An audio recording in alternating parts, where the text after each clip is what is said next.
Good afternoon and welcome to my talk. I'm going to be talking about something called Toolbx and how it's going to help you write applications on something called OSTree based operating systems. We'll look into what they are. So my name is Debarshi. I go as Rishi on various places online, IRC, email, here and there. I work for the Red Hat desktop team. These days I work a lot on Silverblue, Fedora Workstation. I've also been working on GNOME for a long while and also Flatpak. So what's an OSTree-based operating system? So that's the website for OSTree if you want to look it up for further documentation. But in short, it's basically, let's call it the next generation of Linux-based operating systems. These kind of operating systems, they promise robust upgrades, which means that if you pull out the power cable in the middle of an upgrade or a DNF or apt-get transaction, nothing really will blow up. And if an upgrade or an update screws up or something goes wrong, like, I don't know, your laptop stops to suspend or something, or your browser doesn't work quite the way it used to work, it's very easy to roll back. Easy enough that a non-technical user wouldn't be wouldn't find it puzzling. It should be super simple. And in some sense, the operating system is separate from applications, which usually wasn't the case. So if you have been using something like, I don't know, like a standard distribution like Fedora Workstation, Debian, Ubuntu, whatever, usually, no, this is changing these days. Usually if you want to get a new version of LibreOffice, you usually have to upgrade to a new Fedora, or if you want a new, I don't know, like a new gedit or something, or a new PDF reader, you usually have to upgrade your operating system to something new. So when the operating system is separate from the applications, it's kind of like your phone. So there's a lot more flexibility on what version of LibreOffice can run on which version of Fedora or Debian or Ubuntu and so on, which is obviously very useful because like upgrading your entire operating system can be a bit messy. You're afraid of I don't know, screwing up the partitioning, losing data. It's just a time-consuming process. You lose all your applications. You have to get them back, and so on and so forth. So this is kind of nice. And so the part in which this OSTree thing comes in is that the operating system is an image. It's called an OSTree image. It's kind of like, OSTree is kind of like Git, but for a whole bunch of binaries. So your operating system is an image that's a bit hard to modify, which, I mean, we'll look at what that really means. And what happens is that each change to this image is like a commit. Like in terms of source code, you will have a commit in your Git repository. So the OSTree repository is basically a bunch of commits to the operating system image, like as it has evolved after the initial release. So every upgrade is like you pull in a new commit, and for developers it's actually quite nice because if you realize that a bug has crept into a commit, you can sort of go back and forth through those commits to sort of easily bisect the whole operating system, which kind of is difficult because usually we bisect on a single Git repository, but often bugs kind of like span across different Git repositories, and it's just very hard to track them down. And then finally, the applications on these systems are usually Flatpaks, like the graphical applications, they are usually Flatpaks. So that was like a theoretical, like a very brief and loose explanation of what is an OSTree-based OS. So to be a bit more concrete, here are some examples that you can actually use today. So I think it's safe to say that the oldest of them has been this thing called the GNOME OS. It has gone by different names. It's the name GNOME OS is a bit controversial, or it used to be controversial. So I think this was the oldest OSTree-based operating system out there. Like I remember, it was already up and running in 2012, maybe even earlier. So it's basically a nightly build of GNOME. Like every time you commit to something, to GNOME or to to the software components that sit below it, like let's say Mesa or the Linux kernel or glibc or Mutter or GNOME shell and so on and so forth, like glib, GTK, the core apps. And what happens is that right from those Git commits, it builds a new operating system image, and it's uploaded somewhere as a VM image that you could download and run it. And it's an OSTree image, so you can like go back and forth and use the OS like it's yeah. And these days it has moved to a much more polished website, os.gnome.org. Earlier it used to be called GNOME Continuous. Nowadays we call it GNOME OS, but I mean it's basically the same thing. And then there's of course Endless OS.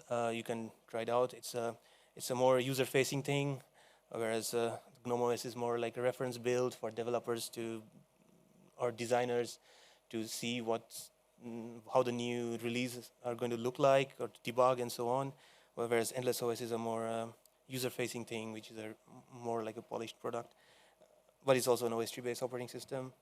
And then finally, of course, you have like the next generation Fedora variants. So there's Silverblue, and then there's Kinoite, which is Silverblue is the next generation Fedora workstation. Kinoite is the next generation Fedora KDE spin, and they are both OSTree-based operating systems.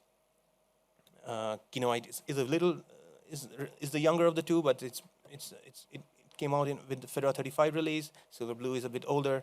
I think I don't remember when it came out, but I was already using it with Fedora 28, I believe. So if you take a close look at these OSs, like if you have them on your laptop or in a VM, in the case of the Fedora ones, you will soon realize that there is no DNF, for example. And you will also notice that the /usr partition is mounted read-only, which are a bit unusual, because usually when you install Fedora, you expect to have DNF. That's how you do DNF install, blah, blah, blah, DNF update. And usually the /usr is writable, even though it's only writable by root perhaps, but it's still writable, so you can install new things into it. That's how DNF would work. But both those things are not true in this case. So soon enough, like if you're a developer, or if you work on, even if you work as a designer or something, like I guess that holds true for most of us in the room. We are a contributor of some sort. You soon realize that it's kind of difficult to set up a development environment, because you can't really install much. You don't have really DNF. Of course, you can compile everything from source. That's of course a possibility, like in a prefix using GHbuild or something. But how do you get your compilers and stuff, right? We usually don't compile those from source. So yeah, like how do you get your compilers, debuggers, editors? Like, do you compile your Emacs from source or Vim from source? Not really, right? And so on. So to give an even more concrete example, like this is a screenshot of the terminal running on a Silverblue machine, laptop. So the first line, you see that it's actually a Fedora like operating system, Fedora 35. Then you see that there's no DNF in there, right? And then you see that there's this weird thing called RPM OSTree, and it spits out some weird, unusual things. So first you see that there's a hash, and there's some kind of strange version number, and so on. So this kind of makes my point. We'll come back to what RPM OSTree really is, although it's not that really crucial for our talk today, but just to give an idea of what it really looks like. So at this point, what do you really do if you are like a technical user, you want to write programs or things like that? So first option, of course, is you can use GNOME Builder as a Flatpak. It's a great IDE. It's an IDE for those who may not be aware. Like it's basically an IDE for doing GNOME-based applications, graphical applications, and it's great. And there are many ways to describe what GNOME Builder is. It's really a fantastic piece of application. But for our talk, I would say that it's what I would call a container native IDE. So what it really means is that GNOME Builder is very container aware in various ways. So first, it can be installed in a container, like for example a Flatpak, which is also a container.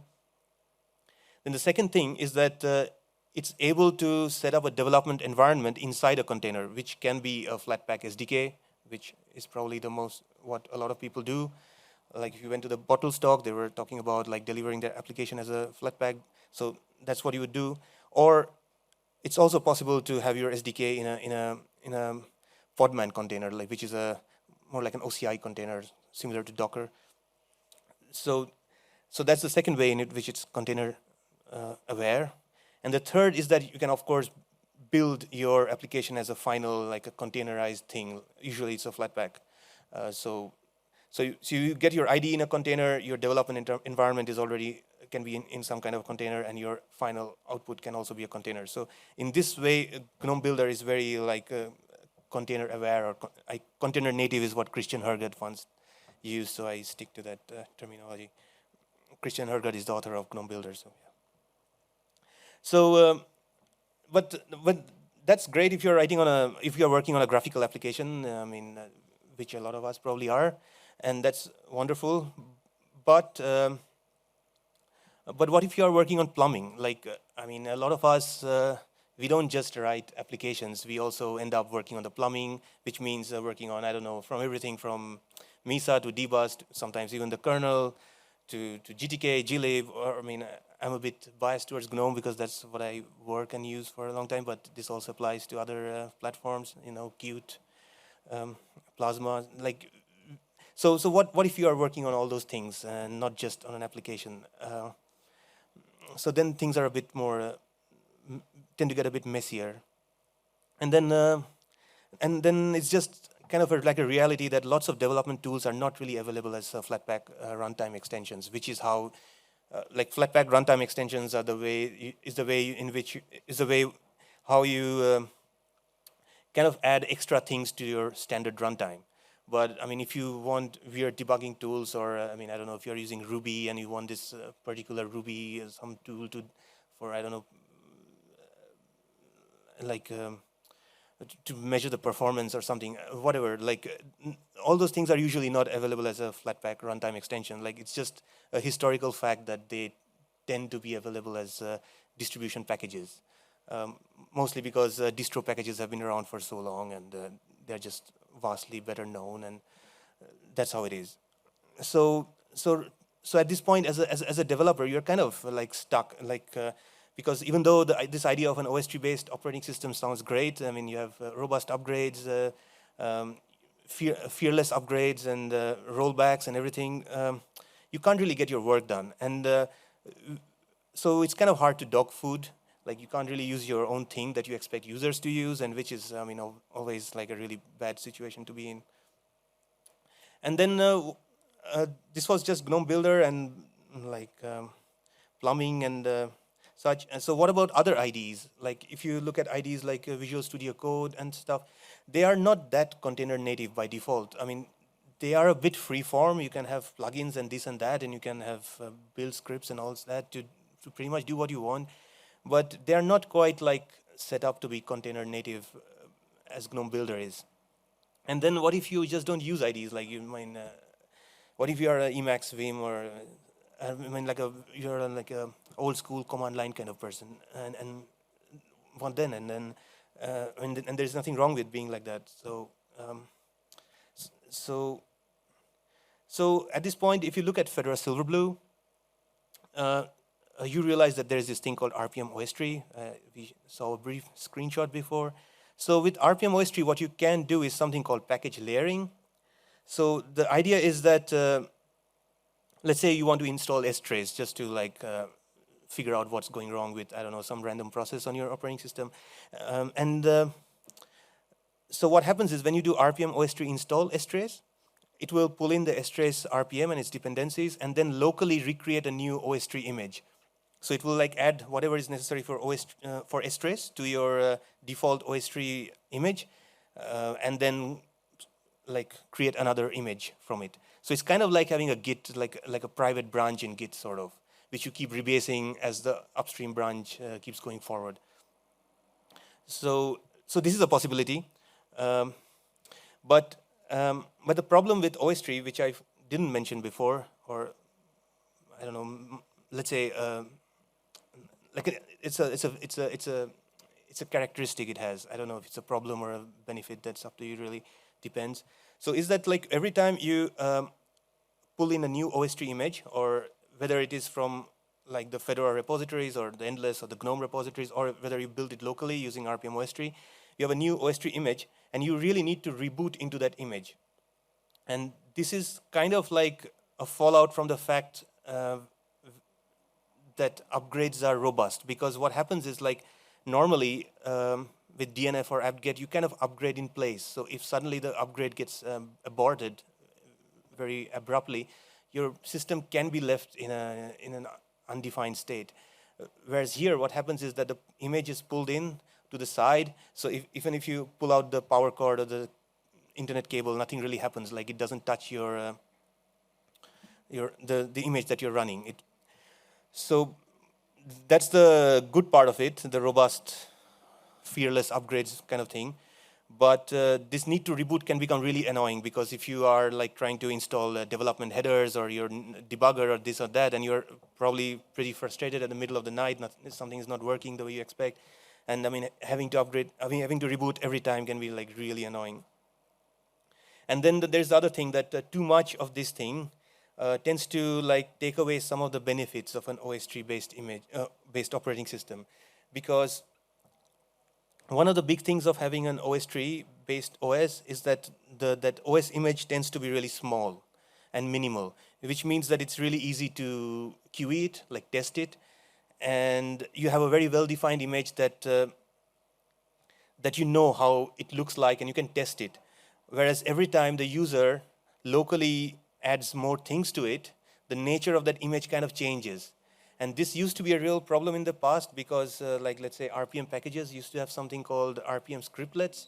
So those scripts would run as part of the DNF transaction, and so the outcome from those scripts might not always be as you would expect. Like there could be bugs in the scriptlet or bugs elsewhere, and so you don't really know. So you don't really know what the user is running, like exactly bit for bit, which in a bug tracker, like everybody who has looked at a bug tracker, like it gets really confusing, because bugs never reproduce on your system. The user is frustrated. It's just nobody knows. So having that OSTree image as minimal and as untouched as possible has a real benefit, because that image has a hash. If you ask the user which hash they're running, if it matches with a known hash, you have like a starting point for your debugging session for that bug. And these things kind of get lost as you layer on more packages and so on. So this is the problem where you are. This is this is the usual situation which you face when you install like an OSTree based system, whether it's Silverblue or something else. So this is where Toolbx comes in. So the first thing to notice is that we have a logo, which means we are a serious project. And the next thing to realize is that we have a strangely worded name which doesn't exactly look the way we pronounce it, because we dropped the O from the second last character. And the idea is that we have done it with Flatpak, where we took away the C before the K. So apparently we are going to continue taking away the second last character. Yeah, it's a secret. So the next thing to notice is that we have a website, but so the idea is that Toolbx makes it really trivial to get a mutable package-based development environment, like the kind of thing we were used to for so long on a Linux operating system. You have your packages, Debian packages or RPM packages, you have your apt-get, DNF, whatever. And it does it by being somewhat decoupled from the operating system.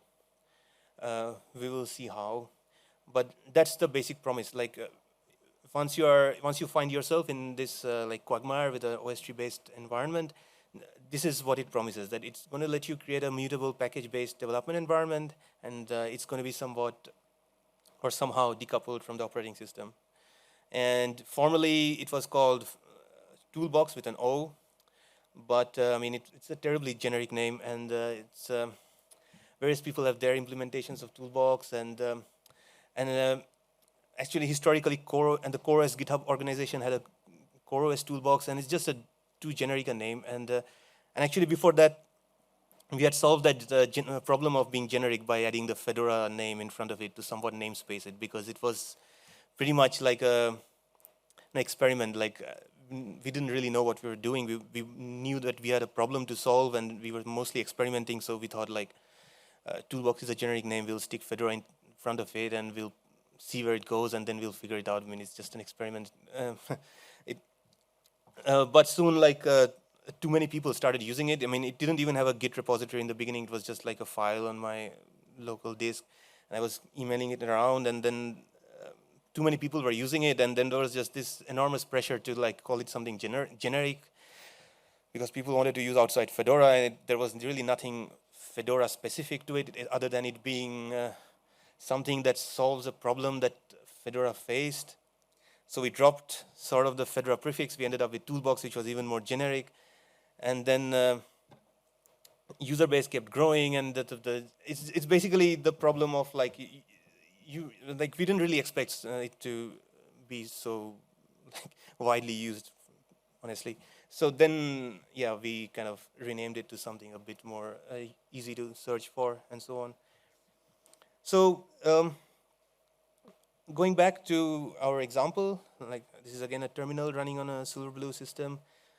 So now the second line, you see that it's again Fedora release 35, so it's again Fedora 35. But now you see that there are these purple or pink, depending on the color. You see like a hexagon prefixed to the prompt. And then you see that there is DNF there, and you can install something with DNF. So this suddenly looks very like the usual command line that we were used to. And if you haven't guessed what that pink or purple hexagon is, it basically shows that you are inside a Toolbox container. And there are like there are various discussions and requests to have I don't know, like better identifiers or different identifiers, or because but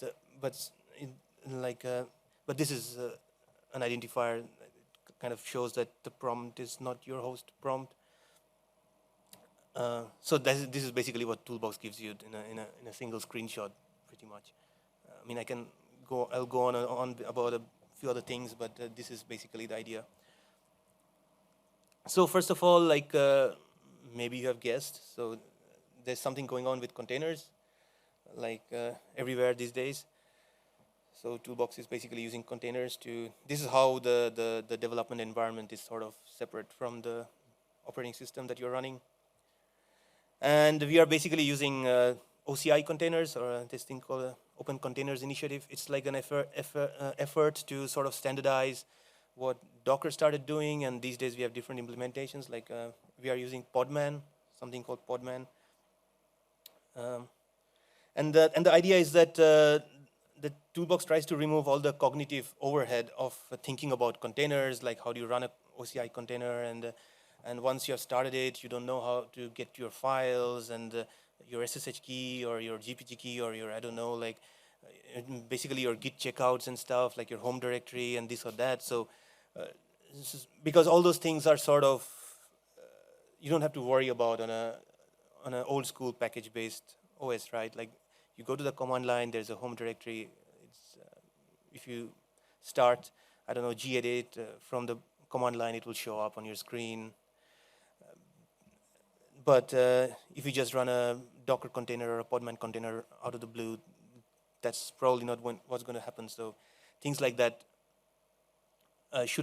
things like that can really get into the way of a developer again. Like, and so like that's the part about removing the cognitive overhead of using or thinking about containers. Because the thing is that someone who is using Silverblue or any of these OSTree based OSes, they don't necessarily want to use containers. They want to use like they want to use a Linux operating system as they were using. Like suppose you were using Fedora Workstation, and today somebody says there is Silverblue, there are all these benefits to it, but so you don't necessarily want to actually use containers. You just want to keep doing pretty much what you were doing so long and get all the advantages of Silverblue, right?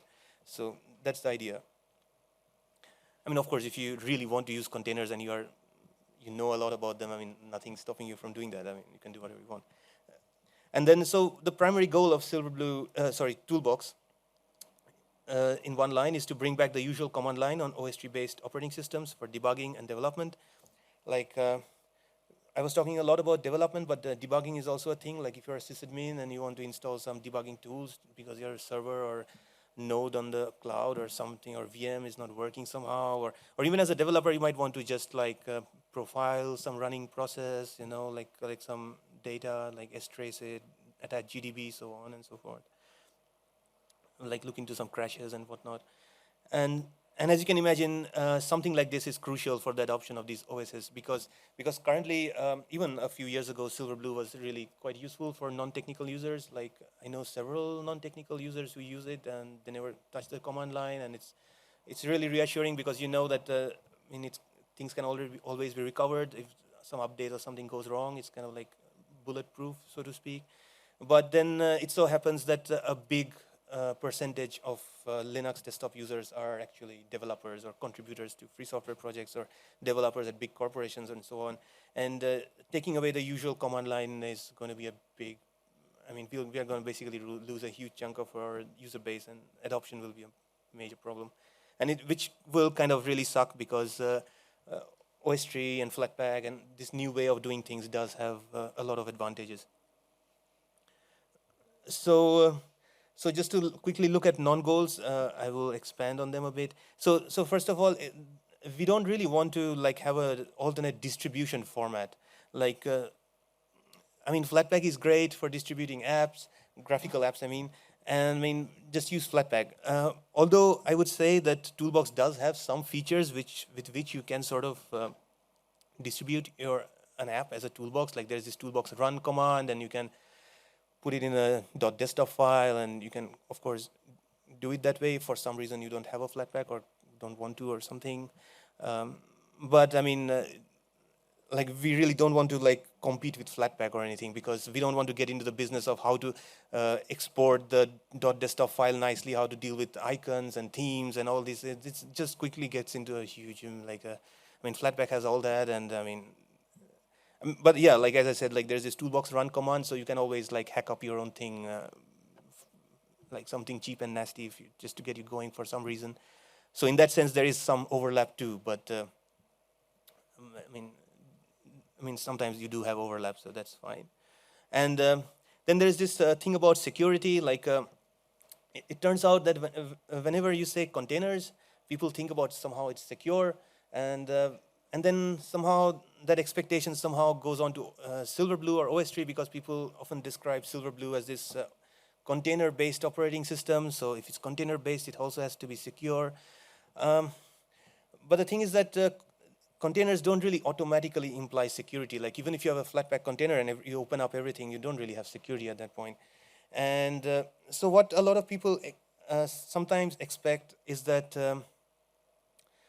they somehow, so the use case a lot of people expect is that they are developing against a bunch of dependencies, and they don't really trust those dependencies. Like they think that those, Ruby gems or whatever they're pulling in, they might have malware, and those may, delete their home directory and whatnot. So they want to somehow like a secure development environment, which, to be honest, is a very valid use case. Nothing wrong with it, really. But that's not really what we are targeting as the first thing, because to be honest, for decades, like the Linux desktop was kind of unreliable and insecure, and like basically your Firefox could just upload your SSH keys or your photographs or anything anywhere. Like that was what the state of affairs was for several decades, and it's changing now, and Flatpak is the reason why it's changing. And yes, OSTree or Silverblue-based operating systems, they do like encourage this by encouraging you to install applications at Flatpaks. So in a way, OSTree or Silverblue does kind of like push you towards that secure future. But that said, like while Flatpak might be about security, OSTree or I would argue that OSTree or Silverblue still aren't. But what I really think OSTree is, it's about stability, which is another thing that we didn't really quite have, because I said insecure and unreliable.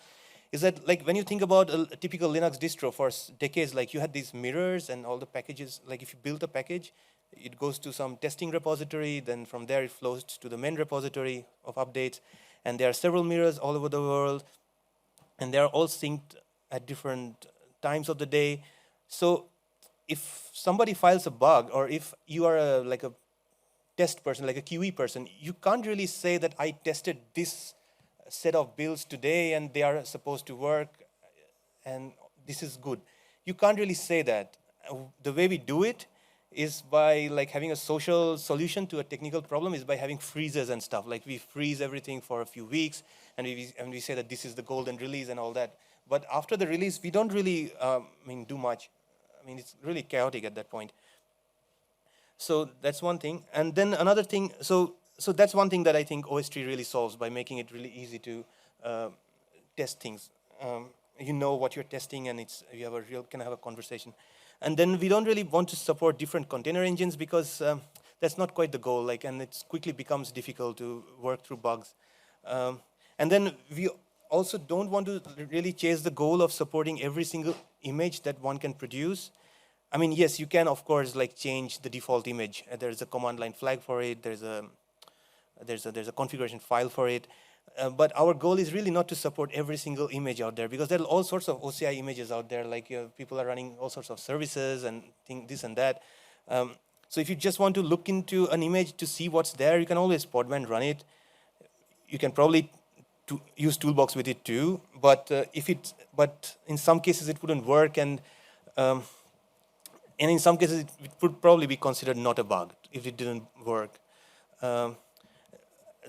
Because ultimately we do want to provide an interactive, like a pleasant development experience, like where you have your manual pages, you don't want the minimized version of core utils, you want the whole thing, and it's like a comfortable thing that you actually know.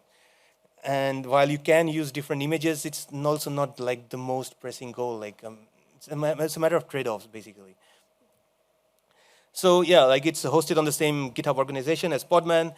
That's the GitHub Containers organization. Like it's about 4 years, going to be 4 years old by now. It started right after rootless Podman became like a thing. So it has been developed very much in tandem with it. So that's another reason why we don't want to go for another container engine. It just becomes too much to support, and it's written in Go. And yeah, it has seen some adoption. So this is the star history. And so what works today, so like I said, you can have your graphical applications working, whether we Wayland or X, your SSH agent, this we already mentioned before. So other than that, dbus clients and daemons work, networking, you can have Avahi lookups working, you can the etc resolve.conf tracks the host, VPN and all that works. Nmap was an interesting thing because some of the Nmap use cases, they require real root. So you can actually use Toolbx also as root, like you could do sudo toolbox, blah, blah, blah, so you get an nmap. Ping works. Ping is a bit of a messy thing because it needs this setuid binaries because of the raw thing, but these days you have this special kind of sockets, I forgot the name, which is just for ICMP, so that helps. So again, time zones, they are like kept in sync, much like Flatpak actually. Although we don't use the same code, but it's basically the same concept. Removable devices, you can access your USB keys and stuff. Kerberos, like if you have if you're a Fedora contributor, you use Kerberos, or if you're an enterprise thing. Smart cards, locate, like this mlocate update DB thing. It kind of keeps a cache. Ulimits, again, match the host. You can use libvirt if you have like the user libvirt of course works, but even if you have system libvirt instance virtual machines there, you can use a virt manager or virsh or something. And the last thing is something called Minikube. It's something from the Kubernetes world. It's like a small Kubernetes cluster that you are supposed to run on a single node, like a single laptop. They call it Minikube. I had a few colleagues who were into it, and they were really. We got it to work, so. I don't really use it, but it could be interesting as like a. And what doesn't work yet, we need to put in some work to get the NVIDIA proprietary driver to work because it's kind of important for various use cases these days, CUDA and all that. We have an issue there. We know what to do, but it's just a matter of time. Some people want to do GNOME shell development on a full Wayland session with login D, and there are some issues to work through. And I think we identified everything. Is need to look at it and merge it. Yeah, there are some rough edges with locales. You get some errors from locale, and something looked at. Again, CS certificates from the host is again something we have a plan needs work. So right now we have like out-of-the-box supported environments for Fedora and Red Hat Enterprise Linux, like the development environment, which is kind of cool because it really makes it accessible to use a RHEL environment from Fedora. But this took a surprisingly long amount of effort to work through, like corporate legalese and licensing and all that. But I mean, we have almost got there, and it's kind of really gets RHEL very accessible to the free software community, and which was really, the timing was really bad with all the CentOS changes and everything. But anyway, and then we have like I think we have pretty like mature pull requests for Arch and Ubuntu. It's again a matter of time to get those in, so we would have out of the box support for those too. And last slide. So Toolbox without OSTree. So we were talking about OSTree-based operating systems so far, but what about like traditional OSs? And it turns out that there is nothing really OSTree specific inside Toolbox. It doesn't really require OSTree, so it works just fine on Fedora Workstation, Debian, whatever. And there is still, but the question is, why would you use that, right? It turns out that there is still value in keeping the OS pristine. Like you probably, if you pulled in some random headers or libraries or random things that you wanted to do as part of a developing session, you don't want to screw up your main operating system. Maybe your program just does RF or something, and you just want to somehow keep the OS pristine.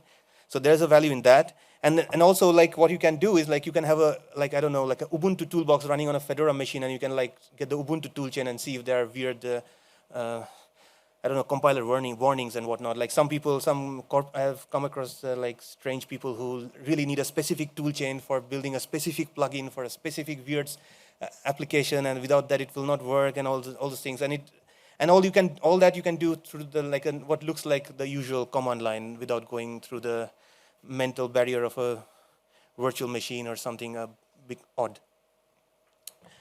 So that's all. That's the website. You can find me from there. We have a metrics channel. We have a Twitter thing, and yeah. So I don't know if you have time.